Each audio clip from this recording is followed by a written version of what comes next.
దేవుడు ఆయన అనుకుంటే వెంటనే ఇవ్వగలడు. వివాహమైన 1 సంవత్సరం లోపే ఇవ్వగలడు ఆయన. లేదు అనుకుంటే ఆయన ఎందుకో 5 ఏళ్ళు, కొంతమందికి 5 ఏళ్ళు పడుతుంది, కొంతమందికి 10 ఏళ్ళు పడుతుంది. మరి కొంతమంది ఉన్నారండి అంటే పెళ్ళై 20 ఏళ్ల తర్వాత పిల్లలు కనిన వాళ్ళు కూడా ఉంటారు. అది ఆయన ఎప్పుడైనా చేయగలడు, ఎప్పుడైనా ఇవ్వగలడు ఆయన. నువ్వు దేవుణ్ణి నమ్మవలసిన విధానం, అర్థం చేసుకోవాల్సిన విధానం అది. ఆలస్యం అయిపోతుంటే కంగారు పడాల్సిన పని లేదు. కొంతమంది ఆలస్యం అయిపోతుంటే తెగ ఇదైపోతాం. ఎందుకు టెన్షన్ పడటం? అదేమైనా మనం కంగారు పడితే వచ్చేదా? నువ్వు ప్రార్థన చేస్తే దేవుడు ఇవ్వాలంతే.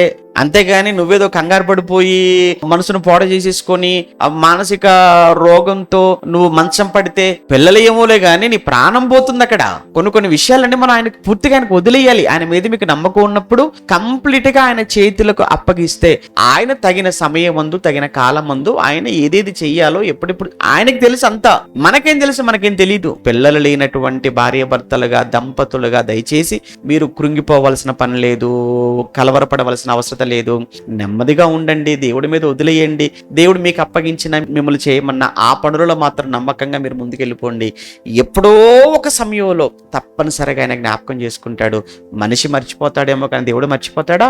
మీరు చూపించిన ప్రేమను, మీరు చేసిన పనిని మర్చిపోవుటకు ఆయన అన్యాయస్తుడు కాదు.